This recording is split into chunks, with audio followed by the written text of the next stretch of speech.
Olá, gente, sejam bem-vindos a mais uma aula aqui do nosso grupo de estudo, do nosso GE, Manual Clínico dos Transtornos Psicológicos, tratamento passo a passo. E essa semana nós estamos falando sobre o capítulo 3, dando continuidade ao capítulo 3. A gente iniciou semana passada falando tudo aí sobre o tratamento baseado em processo, e essa semana a gente vai entrar no estudo de caso. Só que eu queria falar, lembrando que eu já falei semana passada, eu fiz essa apresentação semana passada, Hoffman e o outro autor, que eu me esqueci o nome, quando eles começaram a desenvolver essa ideia, essa teoria, eles não tinham por objetivo fazer uma abordagem nova, tá? Eles só queriam algo que pudesse acrescentar aí dentro da TCC clássica. Simplesmente posso dizer, talvez uma técnica nova, algo para realmente acrescentar em algumas situações. Começou a ganhar uma força muito grande como sendo uma abordagem, mas esse não era o objetivo em nenhum momento. Lembrando que o livro Manual Clínico dos Transtornos Psicológicos, eles vêm nos trazer aquilo que há de mais eficiente aí dentro da psicologia baseada em evidência. Então, dentro de ansiedade social, eles, dentro de todos os achados que eles começaram a pesquisar, eles perceberam que essa abordagem, baseada no processo, ela tinha um peso aí muito grande, uma eficiência muito grande, tá? Então não sou eu quem estou falando, é o David Barlow, um dos autores aqui, organizadores deste livro que a gente está estudando. E aí, como eu disse, essa semana a gente vai estar apresentando o problema aí, falando do caso Mark. Eu queria ter feito esse capítulo todo em uma semana só, mas eu vou deixar, então todo mundo já sabe que todo capítulo a gente vai dividir em dois. A primeira parte eu vou dar uma introdução à teoria e a segunda parte vai estar aí o estudo de caso. Eu ainda não folhei todo o livro, então eu vou estar colocando lá no grupo todo o nosso cronograma. E o cronograma desse mês de maio já tá, mês de março, tô viajando, mês de março já está todo disponível lá. Então o capítulo 4 também já está bem dividido, tá bom? E aí, gente, se você está assistindo aqui agora que eu liberei o vídeo, ou se você está assistindo gravado, desde que você anote as palavras-chave que eu vou falar, em todos eu estou falando só a palavra-chave, uma palavra-chave, e aí anote essas palavras-chave no final do livro, lá no nosso grupo do WhatsApp e no grupo do Telegram, eu vou estar mandando o link para vocês poderem estar acessando, tá? Eu acho que o link tá aqui embaixo, na descrição do vídeo. Eu acredito que eu deixei o link do Telegram aí, tá? Então, vocês dão uma olhada. Então, entrando no estudo de caso aí do nosso livro, falando de ansiedade social. Mark, um homem de 25 anos, buscou tratamento devido à intensa ansiedade que sentia nas interações interpessoais. Mark relatou que se preocupava constantemente com o risco de dizer algo estranho, inapropriado, bobo ou irrelevante, e com o temor de que as outras pessoas o julgassem, tivessem pensamentos negativos sobre ele e, por fim, decidissem se manter afastados dele. Um pouquinho do histórico aí, ó. Mark é o mais jovem de três irmãos, só enfatizando aqui, ó. Mark tem 25 anos, tá bom? 25 anos. Mark, ele é o mais jovem de três irmãos, descreveu seu relacionamento com os pais como íntimo e afetuoso. Mark cresceu em um lar judeu, tá? A religião dele é judaica, considerava a religião como um aspecto importante de sua vida. Na escola, o seu desempenho foi excelente e nunca tiveram qualquer problema de comportamento. Então, aqui é só alguns pontos para a gente precisar e lembrar. Mark tem 25 anos, ele é o mais novo, o caçulinha aí da família. O relacionamento dele com os pais são excelente e Mark, ele é da religião judaica. Contudo, algumas dificuldades, gente, é muito importante a gente saber, tá? Essa questão dos aspectos religiosos dos nossos clientes. Embora a TCC trabalhe com crenças que não tem nada a ver com religião, a gente precisa saber. E aqui a gente vai perceber, no caso Mark, o quanto que a religião afeta também algumas situações e como que o trabalho do terapeuta, respeitando a religião do nosso cliente, vai fazer uma diferença aí muito grande. Então, são coisas que é importante a gente saber. Contudo, algumas dificuldades interpessoais já haviam surgido desde o ensino fundamental. Mark não gostava de falar na frente da turma e privava-se de responder as perguntas feitas pelos professores, mesmo quando ele sabia a resposta. Ele tinha alguns amigos íntimos, 2 ou 3, mas sempre achava difícil começar relacionamentos e costumava evitar festa e outros eventos sociais na sua adolescência. Após terminar o ensino médio, estudou engenharia de software na faculdade. Ele relatou sofrer significativa ansiedade ao fazer provas, o que agradava com a atmosfera competitiva da universidade. O que agravava, perdão, né? Ele relatou sofrer significativa ansiedade ao fazer provas e isso era agravado com a atmosfera competitiva da universidade, porque a universidade, né, sempre tem aquele que quer saber mais que você, aquele que tirou nota maior do que você. Aqui, por tudo que a gente está vendo, ele é extremamente inteligente, mas devido à ansiedade, provavelmente ele tinha uma certa dificuldade. Em especial, ele tinha dificuldade para dormir nas noites antes das provas e achava difícil de concentrar nos estudos ou quando fazia alguns dos testes de avaliação. Contudo, não obstante sua ansiedade, Mark foi bem na faculdade e se formou com boas notas. Então, embora ele era ansioso, Mark conseguiu se formar muito bem aí com boas notas. Socialmente, Mark evitava festas e muitas atividades sociais. Ele disse que essas festas com álcool e drogas eram incompatíveis com seus valores religiosos, mas na verdade ele também evitava outras atividades sociais que o interessavam, como aulas de escrita. Mark fez alguns amigos na faculdade, mas ele considerava essas conexões superficiais e não se manteve em contato com eles após a graduação. Em vez disso, ele manteve contato com seus amigos de infância, com os quais se sentia mais confortável. Após a formatura, Mark começou a trabalhar em uma empresa de software e alugou um pequeno apartamento. É muito comum, tá? Em transtorno de ansiedade social, a gente vê amizades aí, os contatos que as pessoas têm geralmente são conexões superficiais. Ele tinha aí os seus amigos de infância, né? Porque foi se desenvolvendo ao longo aí, ele já tinha ansiedade social na infância, porém foi ficando pior à medida que ele foi crescendo. Todos os seus amigos estavam em um relacionamento e alguns estavam noivos.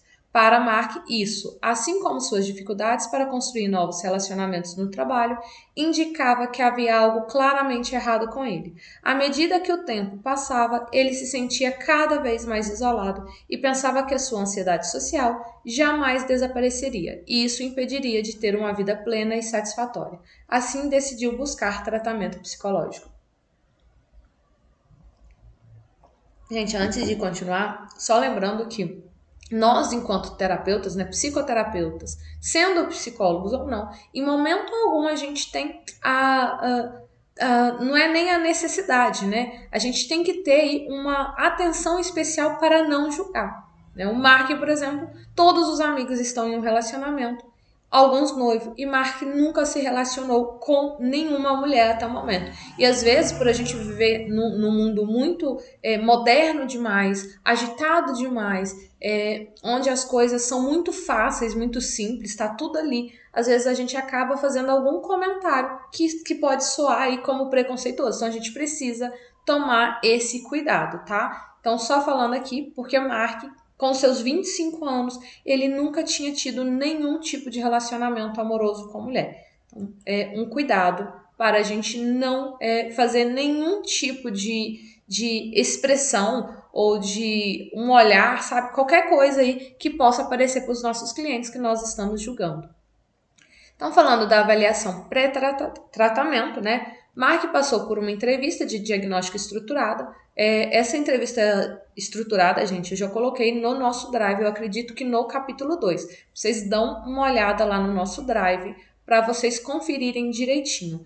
E todo o material já está no Drive. O Drive está na descrição do nosso grupo. Então, vocês procuram lá na descrição do grupo onde está o link do Drive. Então, Mark passou por uma entrevista de diagnóstico estruturada. Mark cumpria os critérios para TAS, né, transtorno de ansiedade social, com gravidade clínica de 5 em uma escala de 0 a 8, sendo 4 pontos de corte clínico, e também atendia aos critérios para transtorno depressivo maior, com nível 4 de gravidade clínica. Mark, gente, ele fez inúmeros outros avaliações. Eu não fiquei trazendo todas as avaliações aqui, porque senão eu ia ficar lendo, e ia ficar chato, né? Então, para saber direitinho, vocês entrem aí e comecem a ler. Essas avaliações, essas escalas que o Mark fez, A maioria eu não achei. O terapeuta usou o BDI, né, o da Beck, e claro, gente, né, um tempo atrás surgiu uma certa discussão que por ser um inventário, né, o inventário de Beck, não é algo exclusivo de psicólogo. Porém, ele é vendido somente para psicólogos. Tanto é que para a gente comprar, a gente precisa de ter o CRP ativo. Então, uma atenção aí ao compartilhar esses links. Então, por isso, eu não compartilhei aqui também, tá bom? Então, só falando aí, para avaliar a questão do transtorno depressivo, o terapeuta utilizou aí testes psicológicos exclusivos para psicólogos, tá?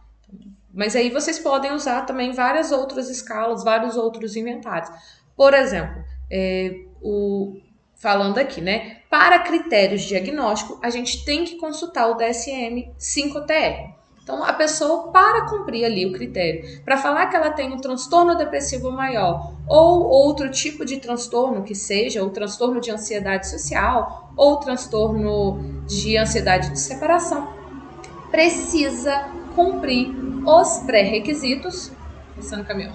Precisa cumprir os pré-requisitos do DSM-5-TR. Tá? E aí, lembrando aqui, falar que psicodiagnóstico e exclusividade de psicólogos e psiquiatras, porém independentes da sua formação acadêmica, né?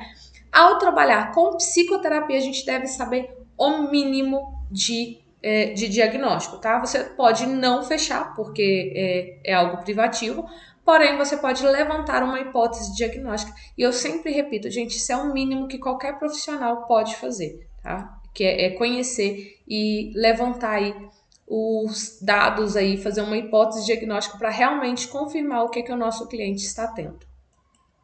Deixa eu só confirmar aqui. Então, estabelecimento da aliança terapêutica e identificação dos objetivos de tratamento. O estabelecimento de uma aliança terapêutica forte é importante em todos os tratamentos, e a criação de uma forte consciência do relacionamento terapêutico é um importante aspecto das terapias baseadas no processo. Retornando ao que nós falamos lá no capítulo 1, né, quando nós estudamos no capítulo 1, a gente estudou transtorno de pânico e agorafobia. O David Barlow e os autores aí, os seus colaboradores, outros autores, eles têm uma equipe e eles fizeram uma pesquisa sobre essa questão da aliança terapêutica, né? E aí foi comprovado que quanto melhor essa aliança terapêutica ela é bem feita, quando a gente mantém essa aliança terapêutica bem estruturada, nós precisamos, deixa eu voltar, calma.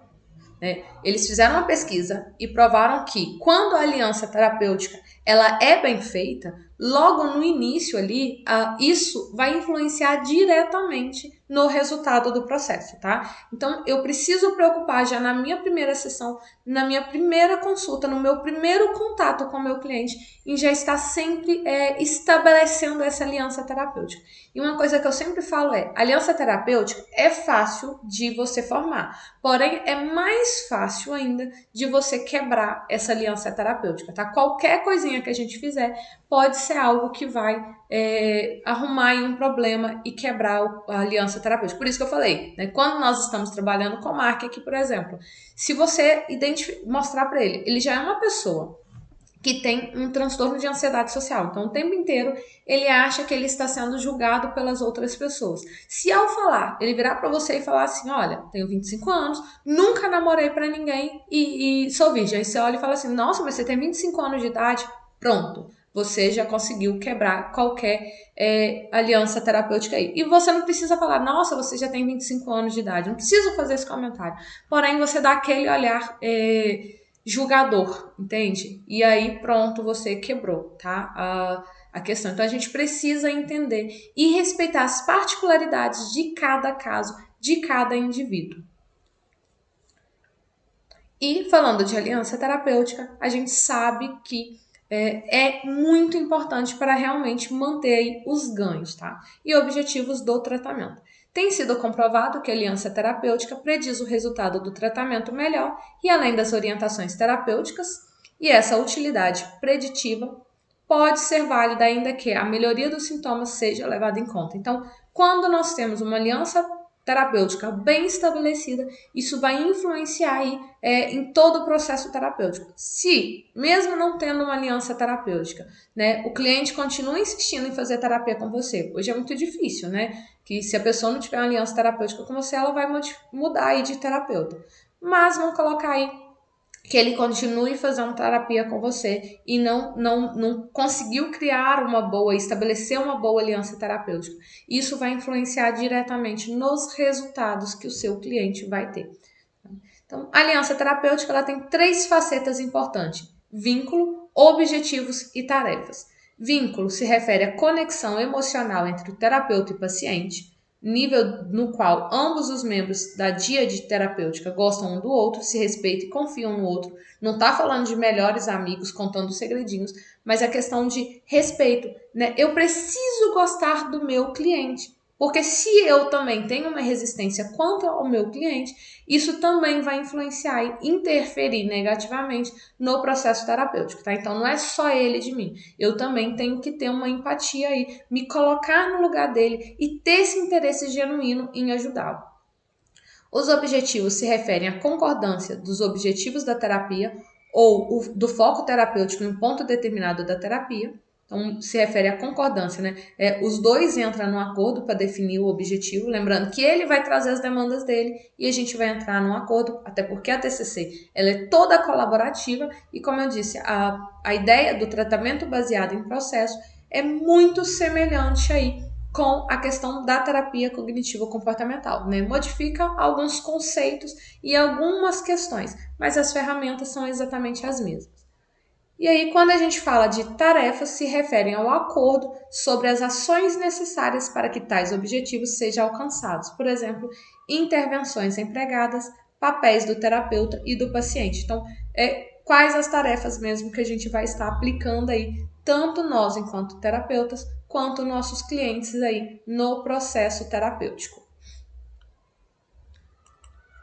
Durante a primeira sessão, o terapeuta fez uma série de perguntas abertas sobre os motivos que haviam levado o Mark a buscar tratamento e sobre suas principais áreas de dificuldades.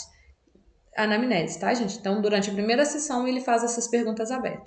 Essa costuma ser uma boa maneira de ajudar os pacientes a conversar e compartilhar seus pensamentos e sentimentos, e, em geral, pode conduzir a um bom relacionamento. Então, aqui, logo no início, ele vai fazendo as perguntas abertas para conhecer o seu cliente, né? Vai fazendo toda uma avaliação, né? O acolhimento. Então, aqui, esse capítulo, o autor, né, os autores não nos trazem assim separadinho, primeira sessão, segunda sessão, terceira sessão. Então ele traz isso meio que misturado, mas a gente consegue entender qual que é realmente o objetivo, qual que é a proposta da terapia baseada em processo. Contudo, as respostas de Mark foram muito breves e parecia que lhe era muito difícil explicar e compartilhar informações pessoais, lembrando que Mark tinha transtorno de ansiedade generalizada.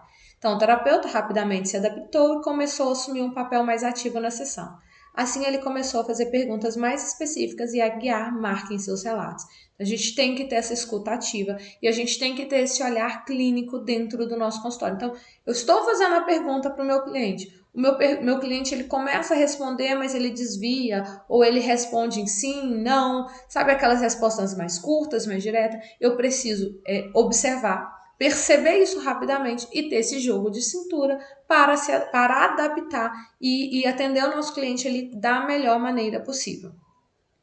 Ao longo das sessões seguintes, o terapeuta focou a facilitação de uma forte aliança terapêutica ao discutir os objetivos e as prioridades e chegar a um acordo sobre eles, além de conversar em linhas gerais sobre o que seria necessário para alcançar esses objetivos, ou seja, abordou os diferentes aspectos da tarefa.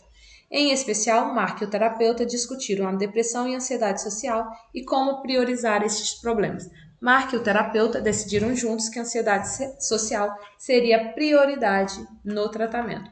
É interessante porque, como eu disse logo no início, os clientes aí com o diagnóstico de ansiedade social, eles têm dificuldade em criar conexões profundas e conexões sinceras. Então, o terapeuta ele tem que ter esse cuidado muito grande aqui na hora de fazer a aliança terapêutica, porque ele tem que abordar o cliente, né? Ele vai ter que fazer perguntas íntimas, ele vai ter que fazer várias perguntas, e o nosso objetivo não é constranger o nosso cliente. O nosso cliente, ele já está constrangido o suficiente, só pelo fato dele estar procurando ajuda. Isso para ele já é um constrangimento muito grande. Então a gente tem que tomar esse cuidado para estar abordando aí os nossos clientes. E aqui interessante, ele utiliza a metáfora varinha do condão, que eu achei muito interessante. Então, Mark chegou com 2 diagnósticos, né? O terapeuta fez aí o levantamento, né? Levantou hipóteses e tal, e aí ele descobriu, fechou 2 diagnósticos para Mark, né? Tanto o transtorno de ansiedade social, como Mark também tinha o transtorno de depressivo maior, né? Acho que é isso mesmo. Então, Mark tinha 2 diagnósticos aí. E aí o terapeuta precisa saber se ele tem 2 diagnósticos, né? De certa forma um problema de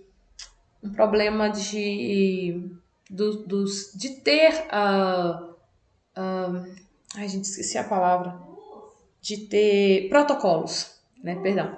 Um problema de ter o protocolo o meu protocolo de depressão, ele se encaixa para a depressão. O meu protocolo de ansiedade, ele se encaixa em ansiedade. Então, como que eu vou saber qual que eu vou tratar? E aí ele utilizou a ferramenta, né, a metáfora, varinha de condão. E ele perguntou para a Mark assim, se eu tivesse uma varinha de condão e fizesse, uma varinha mágica aí, e fizesse a depressão sumir, eu conseguiria automaticamente resolver o problema da ansiedade? E ele fala, não. Mas e se eu tivesse uma varinha de condão e eu fizesse a ansiedade diminuir? Isso faria sumir a depressão? E aí o Mark diz, sim. Provavelmente, se eu não tivesse ansiedade generalizada, a depressão não ia ser um problema. Só um minuto, gente. Então não seria um problema. E aí, né, com essa metáfora, ele conseguiu entrar num acordo para decidir que a ansiedade social era o que mais incomodava o Mark no momento e deveria ser tratado. Uma vez estabelecidos os objetivos e uma estratégia abrangente, o terapeuta compartilhou suas ideias sobre as intervenções que provavelmente seriam úteis. Ele disse a Mark que eles provavelmente passariam parte do tempo da terapia examinando os pensamentos de Mark e tentando conhecê-los melhor. Essa aqui é a questão do RPD, que eu já compartilhei com vocês lá no grupo, tá? Só um minuto, gente.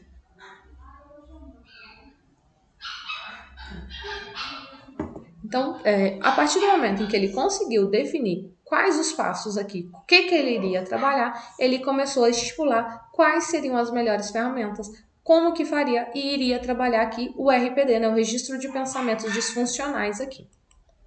O terapeuta também discute a importância da exposição a situações sociais, que é a técnica de exposição, e ele inicia uma discussão sobre a evitação e a ansiedade, bem como o relacionamento entre elas, e também orientou Mark no exame de seus problemas de comportamento prévios, que incluíam um nível considerável de evitação e suas consequências em longo prazo. O terapeuta então sugeriu que a abordagem no tratamento poderia ser uma que se dedicasse a situações previamente evitadas a fim de reduzir a ansiedade em longo prazo por meio da sua experiência em curto prazo.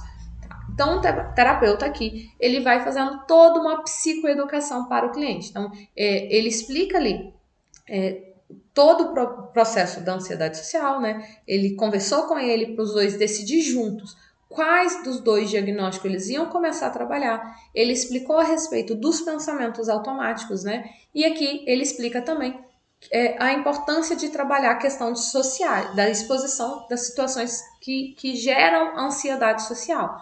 Por quê? Quanto mais Mark evitava o problema, mais a ansiedade social aumentava em vez de diminuir, né? E aí ele vem orientando aqui também a respeito que é a evitação, né, que eu falei, né? Quanto de encarar. A terapeuta fez isso com esqueci o nome, né, do cliente aí que nós atendemos no capítulo 2, né? Tom. Né? No capítulo 2, Tom também foi trabalhado dessa forma com ele, né? Ele fugia do problema e aí a ideia foi que ele se expusesse aí frente ao problema, encarar a emoção que ele estava sentindo.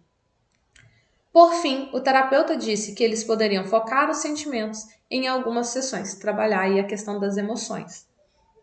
As intervenções focadas nas emoções poderiam ajudar Mark a conhecer melhor suas próprias emoções, assim como as emoções gerais. Nessa abordagem, perceber as emoções e descrever a experiência seriam os objetivos, ainda que os sentimentos fossem desagradáveis. Então, o Mark, o terapeuta, psicoeducou o cliente aí sobre todo o processo da terapia cognitivo-comportamental, né? Sobre como ele iria trabalhar todas as questões aí.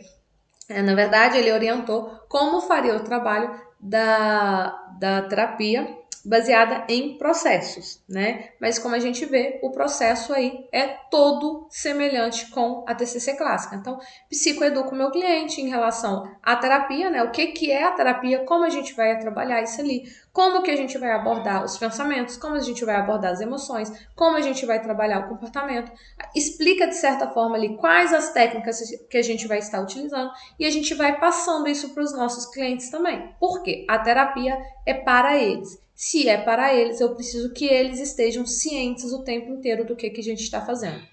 E aí, feito tudo isso, né, toda essa questão da psicoeducação, essas discussões serviram a vários objetivos. Primeiro, preparar Mark para futuras intervenções, envolver Mark nas decisões sobre possíveis intervenções como parte de um processo colaborativo e receber informações e ideias de Mark sobre essas intervenções. Tais informações podem facilitar as decisões clínicas tomadas ao longo do desenvolvimento do tratamento, ou seja, psicoeducação. Além de trabalhar na aliança terapêutica e chegar a um acordo sobre objetivos e tarefas, assim como cultivar uma atmosfera de colaboração, Mark e o terapeuta começaram a fazer uma avaliação ideográfica contextual. Para isso, eles revisaram 3 possíveis situações relacionadas ao trabalho e desempenharam um modelo para cada situação ou contexto, com base no modelo geral do TAS apresentado anteriormente, né, por Hoffman. Então, olha só, a gente vê aqui que ele já começa ele conseguiu identificar aí, eles começaram a separar os objetivos, né, as metas a serem trabalhadas ali. E aí, a partir disso, eles começam a fazer uma avaliação ideográfica para cada contexto específico que ele quer trabalhar, né? Onde que essa ansiedade social está te afetando? Ansiedade social está afetando no trabalho? Ansiedade social está afetando no relacionamento? Ansiedade social está afetando na casa, né? No início a gente falou, deixa eu só confirmar aqui, ó. Aqui, a ansiedade social. No caso dele, atrapalhou. Ainda não passei, né? Tá no livro. Deixa eu só confirmar aqui para passar para vocês, ó. Foram 3 contextos que foi avaliado aí. Foi o contexto profissional,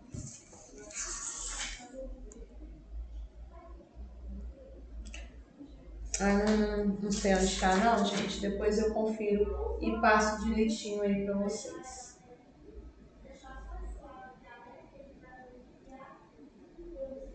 Depois eu acho e compartilho lá no grupo, né? Mas leiam, né? Eu vou supor que vocês vão ler e que vocês saibam aí direitinho quais são as 3 áreas, tá? Mas o terapeuta avalia aí essas áreas que estão, então ele vai fazendo uma avaliação ideográfica para cada contexto específico. Aqui no caso a gente vai começar falando do contexto, né, do trabalho dele. Essas situações incluem pedir ajuda a um colega, solicitar pessoalmente ao chefe de Mark um dia de folga, em vez de enviar um e-mail, iniciar conversas com alguém no trabalho que ele não conheça ou que nunca tenha falado, e todas essas eram situações que Mark havia indicado como sendo difíceis e que lhe provocavam ansiedade. E por meio da avaliação geográfica contextual, Mark e o terapeuta puderam aprender muito sobre os processos que ocorreriam nesses contextos, as similaridades entre elas e os aspectos únicos de cada um. Então, ele começou aí, a partir daquele momento, né, daquele contexto, colocar aí o que ele faria. Usando uma avaliação geográfica contextual, Mark e o terapeuta foram capazes de aprimorar seu entendimento da ansiedade social de Mark e dos processos que o mantinham em cada um desses contextos. E aqui a imagem, né, do Mark, ó, pedindo uma folga, né, o que era das atividades que ele tinha que fazer. Quando ele queria pedir uma folga, ele tinha pensamentos automáticos negativos, né? Ele vai recusar meu pedido. Aí ele se sentia mais ansioso. ele começava a ter os comportamentos de segurança, pedir desculpa antes de falar, que automaticamente aumentava os pensamentos automáticos dele. E aí ele tinha uma alta eficácia diminuída. Então ele começava a travar, ele começava a ter dificuldade de fazer mais aquilo ali. O que acontecia? Pensamentos automáticos continuavam esse ciclo, né? Ele vai recusar meu pedido. Então tudo que ele ia fazer, você pode ver, vocês podem ver aí que a setinha vai no sentir-se ansioso, vai no comportamento de segurança, porque quanto mais, assim que ele tem um pensamento, ele tem um comportamento de segurança. Se ele se sente mais ansioso, ele tem mais comportamento de segurança. E automaticamente ele começa a diminuir ali naquilo que ele poderia fazer de certa forma bom. Tá? Então, e outra técnica que a gente vai trabalhar aqui, né, ele começou a avaliar essas questões, tá? Tanto no trabalho quanto em outros lugares. Aqui ele começou a avaliar dentro do contexto de trabalho. E aí avaliou a situação, percebeu tudo o que tinha que ser feito ali, né? O que você tem que fazer? Eu tenho que pedir uma folga para o meu chefe pessoalmente. Então, a partir dessa atividade, desse caso específico, dessa tarefa que ele estipulou, né, que nós estipulamos juntos, porque o trabalho é colaborativo, ele começa a trabalhar a reestruturação cognitiva para saber se ele consegue ou não. Então, começa-se, dentro da avaliação geográfica, a trabalhar a questão dos pensamentos automáticos, identificar aqueles pensamentos que estão distorcidos nas diversas situações, tá? Então, durante essa avaliação geográfica contextual, Mark e o terapeuta puderam identificar um grande número de pensamentos automáticos negativos que Mark tinha durante as situações sociais de trabalho.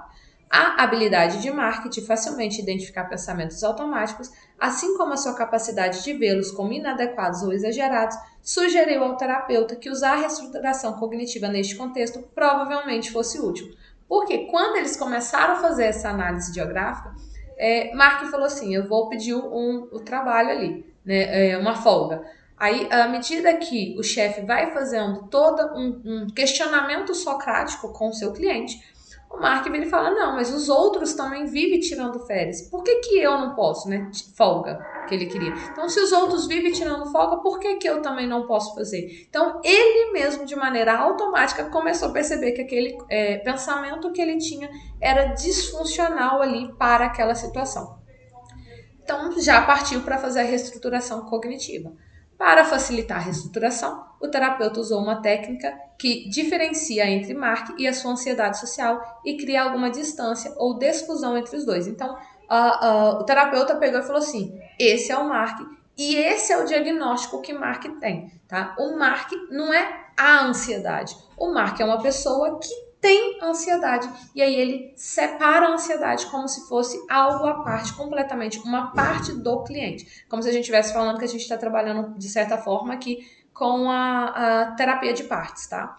Então, dessa maneira, os pensamentos automáticos negativos são atribuídos à ansiedade social, ao passo de que uma visão mais racional é atribuída ao próprio indivíduo. Então, descobrir que o que ele está tendo é, de certa forma, disfuncional foi o Mark que fez. Mas estar disfuncional é a ansiedade e não o Mark. Porque o Mark, com a ansiedade normal ou aceitável, ele estaria bem, conseguiria fazer as coisas. Hoje ele não consegue fazer por causa do diagnóstico, tá? Então, isso implicitamente ajuda Mark a identificar mais alternativas racionais e cria uma aliança entre Mark e o terapeuta em seu esforço conjunto para lidar com a ansiedade social distanciada ou desfuncionada. Então, tudo que o terapeuta ele começa a fazer vai aumentando aí o nível de conexão entre os dois. Mark respondeu muito bem à reestruturação cognitiva nos contextos profissionais. Com a orientação do terapeuta, ele conseguiu adotar pensamentos alternativos, isso é, resposta à sua ansiedade social, e usá-los. Mark se sentiu fortalecido por essa habilidade e sua capacidade de se distanciar de sua ansiedade social e responder a ela. O ajudou a se sentir mais autoconfiante e aumentou sua autoeficácia. O terapeuta separou os dois e começou a usar todo o questionamento socrático, né, e o RPD. Como eu disse, gente, o RPD está também dentro no nosso Drive. Eu não sei se eu coloquei ele no capítulo 3. Se não estiver no capítulo 3, gente, procurem no capítulo 2, tá? Porque eu separei direitinho o nosso Drive, tá lá. Capítulo 1, capítulo 2, capítulo 3, cada capítulo vai ter uma pasta separada ali. Então, confiram, tá? Se eu não tiver colocado, vocês sabem que tá aí dentro do Drive, né? Procurem, gente, por favor, ajudem. Não tem como eu fazer tudo separadinho aí. Mas aí, o Mark e o terapeuta, eles começaram a preencher aí. Ele não vai falar que é o RPD, no Registro de Pensamentos Disfuncionais, mas é o que eles começam a trabalhar. Eu identifico a situação, eu identifico o pensamento automático, e aí, através do questionamento socrático, terapeuta e Mark, e aí, através da reestruturação cognitiva, começam a encontrar soluções alternativas para responder aquele pensamento, né? Então, vou pedir aí uma folga pro meu chefe. Qual que eram os pensamentos de Mark? Ele não vai aceitar, ou ele vai achar que eu estou diminuindo o meu trabalho. E aí ele mesmo falou, não, os outros colegas também têm. Então eu posso sim pedir uma folga, porque é um direito meu. E mesmo se ele achar ruim, é um direito meu. Então o pensamento de Mark começa a modificar completamente. Exposições e experimentos comportamentais. Então, trabalhando aí, né, nós fizemos essa primeira parte de fazer toda a identificação aí dos pensamentos, fazer a reestruturação cognitiva. Então, a gente tem que estar avaliando o nível de flexibilidade cognitiva que os nossos clientes têm. Se o nosso cliente está respondendo com uma boa flexibilidade cognitiva, a gente vai partir para essa questão das exposições e experimentos comportamentais. Se o meu cliente não está respondendo, eu preciso trabalhar bem a minha reestruturação cognitiva para depois entrar aqui em exposição, tá? Então, encorajados pelo sucesso obtido por Mark na reestruturação cognitiva, Mark e seu terapeuta voltam as suas atenções às exposições e experimentos comportamentais no trabalho. Eles começaram a planejar tais exposições, enfatizando a definição de objetivos de uma maneira precisa, objetiva e claramente definida, porque já foi comprovado que objetivos ambíguos aumentam e mantêm a ansiedade. Então, tinha que ter ali algo claro, né? Qual é o seu objetivo? A gente queria claro. Como garantido que os objetivos sempre permanecessem dentro do controle de Mark e não incluísse a resposta dos outros ou a própria ansiedade. Por quê? A resposta do outro eu não consigo controlar. Eu consigo controlar somente aquilo que eu vou falar e aquilo que eu estou sentindo. A resposta do outro sai do meu controle, tá? Então, o objetivo aqui de fazer essa experiência era controlar apenas o que Mark poderia fazer. Então, ao planejar as exposições, então Mark não foi já diretamente se expor ali ao problema. Tá? Ele começou a planejar primeiro dentro de algo que seria possível, realista para ele. Ao planejar as exposições, Mark e o terapeuta registraram suas decisões e outras informações importantes, criando um formulário para exposições com a caligrafia de Mark. Então, eles começaram a planejar ali todo o objetivo. Aí eu coloquei aqui o formulário que eles preencheram, tá? Então, eles vão preenchendo isso aqui, a gente fazendo toda uma conversa, todo um diálogo socrático. E aí, essa já é a terceira técnica de exposição deles. Ele ainda não se expôs, mas ele começou a fazer esses exercícios de exposição, essa é a número 3. Iniciar uma conversa com um colega de trabalho com o qual eu nunca conversei antes. Né? Planejando a exposição, horário e lugar, segunda-feira antes do almoço no trabalho. Qual é o objetivo da técnica? Iniciar uma conversa com Jack, meu colega. Fazer pelo menos 2 perguntas abertas para ele. Não fazer nada para terminar a conversa. Eles começaram a planejar passo a passo. Coisas que talvez pareçam ser objetivos, mas não são. As respostas de Jack, ainda que Jack dê respostas curtas, mostre pouco interesse, não possa falar quando eu começar a conversa. Então, ainda que as respostas forem curtas, não possa falar quando eu começar a conversa, me ignore ou diga alguma coisa grosseira. Meu sucesso depende somente dos meus 3 objetivos. Então, o sucesso dele é iniciar a conversa, fazer 2 perguntas e não fazer nada para terminar a conversa. Então, iniciar a conversa. Se Jack terminar, problema do Jack. Eu iniciei. Eu faço 2 perguntas. Se ele vai me responder ou não, se ele vai ser sem educação ou não, eu fiz 2 perguntas para ele. Tá? Não fazer nada para terminar a conversa. Então, se ele terminar, quem terminou com ele. Então, isso aí foi para ajudar ele a entender que a atitude do Mark não responde àquilo que eu estou fazendo, tá? Então, o meu objetivo eu consegui alcançar. Minha experiência da ansiedade de outras emoções, minha ansiedade e minhas emoções, não estão sob o meu controle direto. Então, elas não podem definir o meu sucesso. Mesmo que eu fique muito ansioso, posso ter sucesso se eu atingir meus 3 objetivos. Na verdade, se eu atingir meus objetivos enquanto eu me sentir extremamente ansioso, isso pode ser considerado um sucesso ainda maior.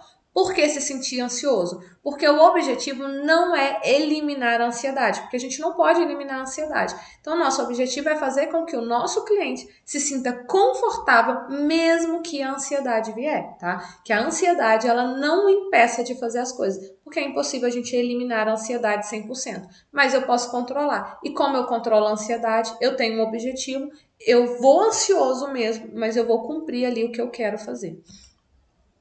Quais são os comportamentos de segurança que ele tem? E qual era o objetivo? O objetivo é que ele faça sem isso. Não fazer contato visual, então vou abandonar esse comportamento visual. O objetivo era que ele perguntasse olhando nos olhos. Treinar assuntos ou perguntas para a conversa. Tudo bem, por hora, mas na próxima vez não vou fazer isso. Então, antes ele ficava treinando como ia falar com as pessoas. E o objetivo era que ele falasse de forma mais natural. Mas, como era apenas um experimento para ele iniciar a questão da exposição, tudo bem por enquanto. Quais eram os pensamentos automáticos ou previsões, né? Vou dizer alguma coisa idiota ou esquisita. Jack não vai querer conversar comigo. Quais os pensamentos alternativos? Bom, é possível que eu diga alguma coisa idiota, mas na maioria das vezes eu digo coisas adequadas. Ainda que eu diga uma besteira e Jack não queira conversar comigo, vou me sentir mal por uns dias, mas a sensação vai passar aos poucos e não vai ser o fim do mundo. Processamento da exposição. Aí depois que acontece, né? Aí ele fez o experimento e aí realizou então a atividade. Então vamos processar aí como que foi. O que aconteceu de verdade? Jack, foi muito legal. Nós conversamos alguns minutos e foi tudo bem. Também começamos a dizer oi de manhã depois de termos conversado. Então olha só, para ele é um avanço. Ele não conseguia nem falar com oi. Agora ele já consegue olhar para a pessoa que era completamente estranha e falar oi. E o que a gente aprendeu com essa experiência, a exposição, que é o ponto básico aí, o principal, né? Porque se eu fiz a técnica, eu tenho um objetivo. Então, o que você aprendeu ou você fez simplesmente por fazer? As coisas nem sempre são tão ruins como são em meus pensamentos. Eu posso fazer as coisas mesmo que esteja ansioso. Então, olha que incrível a evolução dele aí numa técnica, tá? Então, foi fazendo a reestruturação cognitiva. Após a reestruturação cognitiva, eles começam a estipular as intervenções e a partir daí ele começa a fazer realmente o experimento comportamental e ir lá, né? O experimento comportamental é a ação mesmo daquela situação. De acordo com a nossa experiência, quanto mais tempo dedicarmos para chegar a um acordo sobre todos os detalhes relevantes, discutir os cenários possíveis, abordar as possíveis respostas dos outros e a ansiedade de Mark e como elas não se relacionam com o sucesso da exposição, e quanto mais adaptada individualmente for a exposição, melhor são os resultados. Assim, especialmente nas primeiras exposições, pode ser muito útil passar uma quantidade substancial de tempo preparando-as. Então, às vezes é interessante você perder um tempo ali, gastar, na verdade não é perder, é investir um bom tempo fazendo aí, preparando essas intervenções, tá? Então, no início você vai preparar com o seu cliente. A partir de um certo momento, ele precisa começar a fazer assim, sem preparo, né? No impulso mesmo, porque o nosso objetivo é que mesmo com ansiedade você faça. Não fala quantas sessões, eu gostaria de saber quantas sessões aqui, tá? Mas não fala. E vocês vão perceber, gente, hoje a aula é mais rápida, né? O estudo de caso que vai ser mais rápido. E ele não fala, eu queria saber quantas sessões. Só fala que ao longo de várias sessões, porque como ele vai fazendo toda a reestruturação cognitiva, todo um passo a passo, a ideia da terapia baseada em processos, como eu disse, é não focar ali num número, num protocolo específico, mas ir fazendo, se adaptando ao que o cliente for respondendo, tá? Então, ao longo de várias sessões, Mark e o terapeuta planejarem executar uma série de exposições no trabalho. Então, eles fizeram várias exposições aí para diminuir a ansiedade social relacionada ao trabalho. Após cada exposição, o terapeuta dedicou algum tempo para processar a experiência de Mark durante a exposição. Né? Essa questão da lista ali que a gente acabou de passar. Elogiá-la por executá-la e ter atingido seus objetivos e discutir minha lâmpada. E discutir o que Mark aprendera com a exposição, bem como as mudanças no modo como ele percebia a si próprio, sua ansiedade e os outros. Deixa eu só arrumar aqui, porque eu chutei.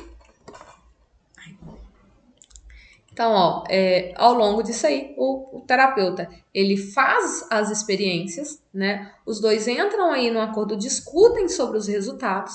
O terapeuta elogia, né? Eu falei isso na aula passada, que ao elogiar, isso incentiva os nossos clientes a fazerem mais coisas. E aí a gente começa a discutir o que ele aprendeu, né? Você fez muito bem, parabéns, mas o que você aprendeu com isso? Mark relatou melhorias significativas no trabalho. A ansiedade diminuiu, pensamentos alternativos começou a surgir e as crenças de Mark nesses pensamentos aumentaram e ele conseguiu expandir seu repertório comportamental ao iniciar conversas com colegas de trabalho, pedir ajuda e se reunir com os outros no almoço. Mark relatou que ele se sentia muito melhor no trabalho e que estava muito mais confortável e menos ansioso. Então, na esfera de trabalho, Mark conseguiu resolver aí a questão da ansiedade social e estranhos aí. E provavelmente isso se estende também a outras questões, tá? E a gente vai continuar, né? A gente vai falar a palavra-chave dessa semana. Né? A palavra-chave dessa semana é transtornos. É até bom essas palavras-chave que na hora que eu passar lá o link no final da aula, vocês vão poder. Eu vou ver aí se vocês estão escrevendo direitinho, né? Nas próximas a gente vai ver que tem umas palavras meio bem da área da psicologia, né? Bem da área da psicoterapia. Eu tô brincando aqui para corrigir o português de vocês. Tô brincando porque, gente, eu sou péssima. Vocês podem perceber aí que a minha fala, às vezes, né, principalmente mineira de interior, a gente tem alguns viciozinhos na fala e acaba falando errado. Então, é uma brincadeira à parte, tá? Palavra da semana, transtornos. Gente, assistam. Se vocês perderem alguma aula aí, assistam para pegar as palavras-chave, tá? Porque eu não vou ficar repetindo ela várias vezes. É importante que vocês assistam, porque o objetivo, tá, se vocês quiserem só o certificado, ok, pegam só as palavras-chave, né? Pode parar de assistir a aula, se o objetivo for só o certificado. Então, é isso. Mas, assim, meu objetivo aqui não é simplesmente dar o certificado para vocês, mas divulgar o conhecimento para que vocês aprendam, tá? Então, estratégias que focam processos emocionais. Então, a gente trabalhou a questão dos pensamentos automáticos e aqui também a gente vai trabalhar as questões das emoções. Porque, como eu disse, o contexto que Mark desenvolvia ali, a questão do transtorno de ansiedade social, não era somente no trabalho, mas em outras situações. Então, apesar da melhoria de Mark no trabalho, suas dificuldades em relacionamentos amorosos permaneceram praticamente idênticas. Então, ele não conseguiu pegar aquilo que ele fez no trabalho e expandir nas outras áreas da vida. Pelo menos não aqui, né? Não fala outras áreas da vida. Mas pelo menos na questão do relacionamento, Mark não conseguiu fazer até este momento. Então, não havia generalização de novos aprendizados do contexto profissional aos contextos da vida social e de seus relacionamentos amorosos. Mark e o terapeuta conduziram outra avaliação ideográfica contextualizada para aumentar o entendimento desse contexto e os possíveis desafios e barreiras a mudanças que talvez estivessem presentes. Essa análise forneceu uma grande quantidade de informações importantes. Aqui, eles não explicam bem como é essa avaliação ideográfica contextualizada. Talvez no livro do Hoffman ele passa isso, né? Eu não sei. Mas, assim, é bem interessante a gente estar olhando. Mas essa avaliação ideográfica é a gente estar ali conversando com os nossos clientes, buscando as informações, fazendo toda uma conceitualização cognitiva para a gente entender, né, levantar aí as informações que realmente são importantes, tá? Estou trazendo a conceitualização cognitiva porque é o que a gente sabe da TCC clássica, tá? A avaliação ideográfica contextualizada, eu vou estar esperando o meu livro baseado em processos chegar para eu confirmar aí como que é feita direitinho. E isso, gente, eu vou compartilhando lá no nosso grupo de estudos, tá bom? Ou depois faço uma aula, deixo aqui compartilhado no YouTube, não sei ainda, mas depois a gente decidiu lá no grupo. Então, primeiramente, Mark dividiu com o terapeuta a experiência de ser totalmente oprimido por suas emoções, travar, não conseguir conversar ou se mover e simplesmente ter pavor do que estava acontecendo com ele. A sensação era tão aversiva que só de pensar nela ou imaginar já fez com que Mark quisesse fugir e falar sobre outra coisa. Essa resposta emocional forte, arrebatadora e paralisante não estava presente em contextos de trabalho e representava um aspecto ímpar do contexto nos relacionamentos amorosos. Para Mark, o contexto dos relacionamentos amorosos incluía um forte componente de falta de controle das emoções que se relacionava à dificuldade de diferenciar e regular emoções e ao uso da evitação dessas experiências. O terapeuta acreditava que o processamento emocional que Mark sentia representava um componente central que mantinha sua ansiedade social em relacionamentos amorosos. Então, aqui nessa parte, Mark e o terapeuta eles vão começar a trabalhar a regulação emocional, tá? Então aí é mais uma técnica que a gente começa a trabalhar aqui com o Mark, que é a regulação emocional. E como que a gente faz isso, né? Eu vou explicar daqui a pouco. Um segundo fator que surgiu durante essa avaliação geográfica contextual envolveu os valores de Mark e, em particular, sua religião e espiritualidade.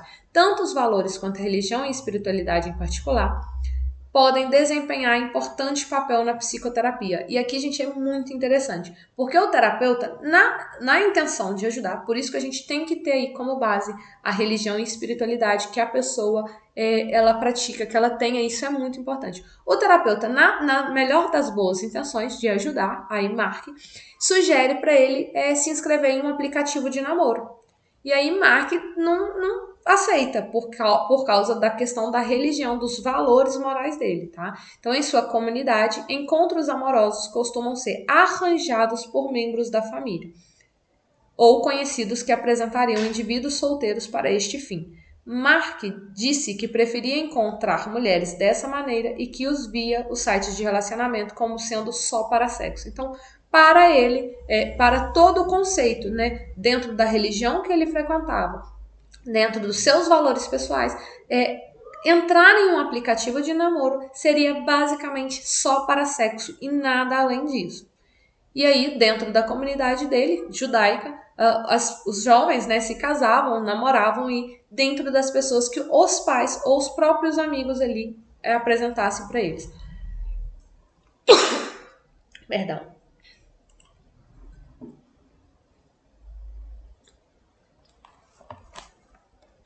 Então, após a avaliação geográfica contextual, ficou claro para o terapeuta que uma estratégia baseada na exposição seria uma opção ruim para Mark nesse contexto, apesar de seu sucesso em outros contextos. Então, no trabalho, a técnica de exposição para Mark foi excelente. Em questão de relacionamento, não daria. Talvez para um outro cliente, tá, gente? Talvez para uma outra pessoa, esse conselho do terapeuta seria excelente para ele marcar encontros apenas para conversar e conhecer pessoas, só para ele treinando aí conversar com mulheres. A resposta emocional de Mark era forte demais e ele provavelmente interferiria no desenvolvimento de um senso de autoeficácia necessário às exposições. Usando as informações obtidas com avaliação geográfica contextual, Mark e o terapeuta decidiram, então, dedicar as próximas sessões a intervenções focadas nas emoções. Não fala novamente quantas sessões né? Porque a ideia da terapia baseada em processo não é fechar ali, não é focar em uma terapia em si, em uma quantidade de sessões. Então, aqui fica assim, a entender nosso, talvez 20, 25, 30, 50. Não acredito que seja tanto, tá? Mas assim, fica aí a nossa imaginação. Então eles começam a trabalhar as emoções que Mark sente, tá? As emoções que ele estava experimentando.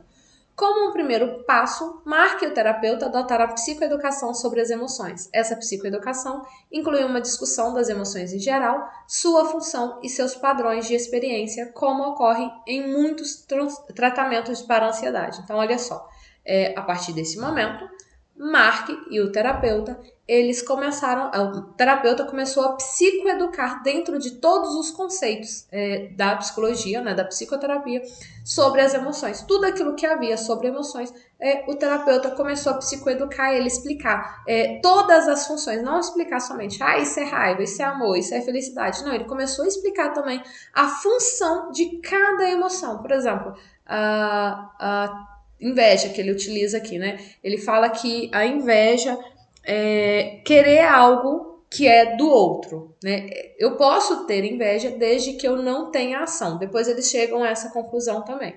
E aí, dentro do contexto religioso de Mark, ele cita a José e seus irmãos, né? José do Egito é vendido pelos seus irmãos por causa da inveja. Então ele vem falar exatamente, olha, se os irmãos tivessem inveja, mas não tivessem feito nada, você acha que eles estariam errados? Não, né? Não é pecado. Tipo assim, tá, gente?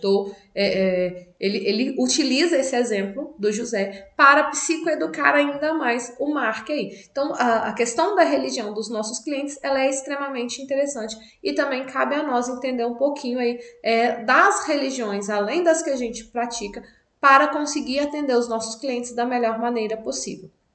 E não é a gente impor nada, tá? O nosso cliente traz. No caso, Mark trouxe aí a questão da religião, a questão das emoções para a terapia. O terapeuta simplesmente se adequou aí para atender melhor o cliente, tá? E tudo que ele estava apresentado. Assim, Mark e o terapeuta começaram discutindo dois objetivos para intervenções focadas nas emoções: vivenciar as emoções de modo mais completo possível, sem lutar contra elas ou evitá-las, né? Assim como eu falei na capítulo passado, e basear as decisões nas considerações múltiplas, incluindo não somente as emoções, mas também os valores, objetivos futuros e o pensamento racional. Então, fugir da emoção não resolve o problema. Então, que tal eu experimentar de verdade essa emoção? Além dessa forma comum de psicoeducação, Mark e o terapeuta começaram a focar em emoções específicas a fim de melhorar a familiaridade com elas e facilitar a diferenciação e o discernimento detalhado. Um foco maior foi dado a emoções negativas, pois já está comprovado que indivíduos com TAS têm problemas com a diferenciação de emoções negativas, mas não de positivas. Então começa a pegar tal emoção e mostrar as diferenças entre as duas, e eles começaram a utilizar exemplos para explicar cada emoção ali que eles estavam trabalhando. Depois que Mark e o terapeuta concluiu sua discussão sobre emoções distintas, começaram a praticar a identificação dessas emoções e diferenciá-las uma das outras. O terapeuta descreve cenários diários hipotéticos que provavelmente evocariam certas emoções e Mark incumbiu-se de identificar essas emoções. Então começa-se a contar situações e aí Mark tem que identificar, né? A pessoa está sentindo raiva ou essa situação específica, né? Que foi o caso que eu falei do José e os irmãos, aí, o José do Egito e os seus irmãos. Então ele conseguiu identificar que a situação, o sentimento, a emoção que tinha ali por trás era a inveja, que os irmãos tinham a inveja. Então ele vai chegando, vai fazendo essa identificação para ele conseguir aí resolver, vamos colocar essas questões de maneira melhor, para ele conseguir entender o que ele está sentindo e identificar o que ele está sentindo. Isso aumentou a habilidade de Mark de identificar as emoções e diferenciá-las em termos do comportamento perante os outros e ele próprio. Mark foi encorajado a identificar 3 situações durante a semana em que ele observou outras pessoas se comportarem ou falarem de tal maneira que sugerissem que elas estavam vivenciando certa emoção, assim como 3 situações nas quais ele próprio houvesse vivenciado uma emoção. Então, ela passa uma atividade durante essa semana, então você vai começar a identificar situações, tanto do outro quanto situações sua, e você vai começar a nomear a emoção que você está vendo, que o outro está sentindo e a que você está sentindo, e depois a gente vai discutir. Mark registrou essas situações, descreveu-as e trouxe o registro na sessão seguinte para o processamento. E eles vão discutindo se realmente a emoção, que a situação realmente poderia ter gerado, né, aquela emoção que aquela pessoa teve. Então, na etapa final do trabalho de identificação e diferenciação de emoções, Mark começou a diferenciar e a desemaranhar o rolo de emoções que ele sentia quando interagia com as mulheres, especialmente em contextos amorosos. Mark imaginou, só lembrando que eu não falei, né? No início, Mark conheceu uma pessoa, uma mulher, e ela demonstrou estar afim dele, ela falou que estava afim dele, mas como ele era extremamente tímido, né, ansiedade social, ele fugiu, evitou e parou de conversar com a pessoa por causa dessa situação. Então aqui ele vem colocar isso, ele começa a identificar aí e descrever qual eram os sentimentos, quais eram as emoções que ele sentia quando ele começava a interagir com mulheres, principalmente quando tinha o objetivo, né? Um objetivo aí de um relacionamento. Mark imaginou interações anteriores que ele havia tido com mulheres no escritório e na escola e identificou sua resposta emocional. Como ele teve que identificar tanto no escritório como na escola, porque, como eu disse inicialmente, ele não teve nenhum relacionamento amoroso aí para conseguir identificar. Então, ele tinha que identificar os contatos em que ele teve aí. Tá? Isso representou uma melhoria significativa na capacidade de Mark de identificar e diferenciar suas emoções, e ele começou a ver sua resposta emocional como uma variedade de emoções em vez de reuni-las em um emaranhado de vivências emocionais opressivas. Então, em vez dele pegar aquela emoção e tentar não sentir, ele começou aí deixar elas acontecer para ele conseguir identificar e sentir e avaliar direitinho. O terapeuta e Mark também executaram 2 exposições durante as próprias sessões. Especificamente, o terapeuta convidou 2 terapeutas, uma em cada sessão, a fim de terem conversas do tipo se conhecendo com Mark. Os objetivos de Mark nessa sessão eram... é interessante, ele fez de certa forma, né, uma técnica de exposição aqui, mas uma técnica de exposição totalmente controlada aí para o Mark mesmo conseguir. Porque não era o objetivo um relacionamento amoroso, porque eram terapeutas que estavam ajudando, mas ao mesmo tempo ajudaria a Mark a se sentir mais confortável com as emoções que pudessem surgir. Tanto é que o objetivo foi vivenciar as emoções da maneira mais plena possível, sem lutar contra elas ou as evitar. Continuar interagindo, sejam quais forem suas reações emocionais. Então, mesmo com a ansiedade, ele não deixar isso interferir. E após a interação,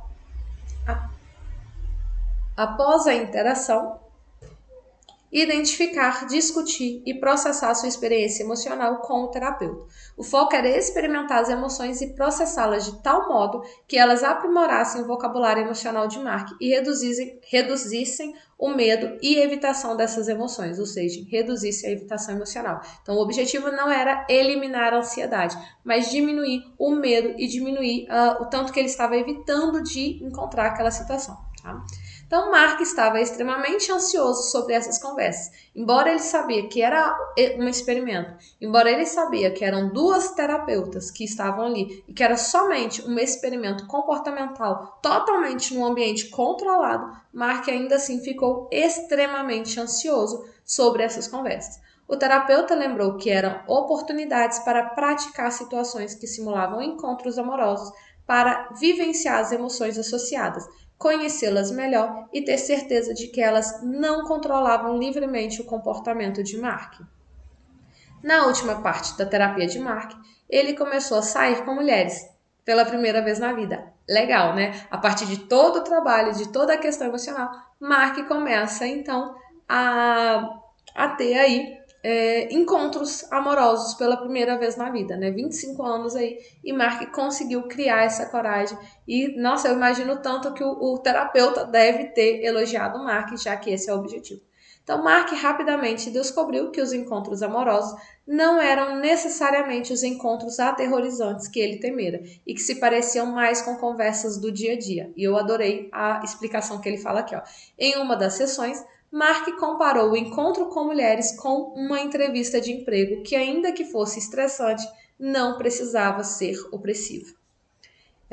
Mulheres, gente, com ansiedade social, elas geralmente têm uma dificuldade de arrumar empregos, tá? Então, por isso que ele vem colocar aqui, que é igual a questão da entrevista de emprego. É super estressante. Pessoas com ansiedade social têm muito esse problema com aí. Homens são mais em questão de relacionamentos amorosos e mulheres é mais no quesito de procurar emprego, tá? É claro que um não exclui o outro, tanto que a gente tá vendo que Mark ele tinha o problema tanto no trabalho quanto ele tinha o problema em relacionamento, tá? Mas para homens é mais difícil se relacionar, para mulheres mais difícil arrumar emprego. Então, embora a terapia não tenha encerrado com Mark envolvido em um relacionamento amoroso, ele conseguiu sair com várias mulheres, e uma delas por 4 semanas, e sentiu que sua ansiedade e sua disfuncionalidade havia reduzido muito. Então, embora Mark não tenha arrumado aí um namoro, né? Não finalizou a terapia com um namoro sério.